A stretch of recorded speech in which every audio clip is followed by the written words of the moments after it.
Ready. আসসালামু আলাইকুম রহমতুল্লাহি ওয়া বারাকাতুহু। আলহামদুলিল্লাহ, আপনারা দেখতে পাচ্ছেন যে জামিয়া সিদ্দিকিয়া সায়াতুন নিসা লিল বানাত মাদ্রাসায় জলসার আয়োজন করা হয়েছে, অর্থাৎ আখির আঞ্জুবন এবং দোয়ার মেহফিল। আলহামদুলিল্লাহ, আমাদের জানুয়ারি মাসে 16 তারিখে এই প্রোগ্রামটা অনুষ্ঠিত হবে ইনশাল্লাহ।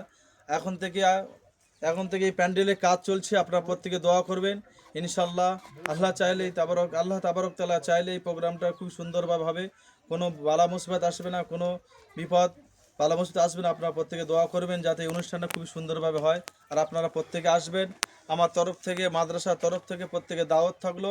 আপনারা প্রত্যেকেই 16 জানুয়ারি মাদ্রাসায় আপনারা চলে আসবেন ইনশাল্লাহ। আলহামদুলিল্লাহ, আসর বাদ থেকে অর্থাৎ জুমার দিন বলে বিকেল 3টে থেকে আমাদের মাদ্রাসা প্রোগ্রাম শুরু। বিকেল 3টে থেকে কেরাত, গজল ও হাদিস প্রতিযোগিতা আছে, এবং মাগরিবের পর থেকে বাইরেতে হজরতগণরা আসবেন, তারা কিছু কোরআন ও হাদিসের কথাবার্তা বলবেন, এবং তার সাথে সাথে তাবারকের ব্যবস্থা আছে। আপনারা চলে আসবেন, মাদ্রাসার তরফ থেকে আপনাদের প্রত্যেকে দাওয়াত থাকলো, আপনারা প্রত্যেকে চলে আসবেন। আসসালামু আলাইকুম।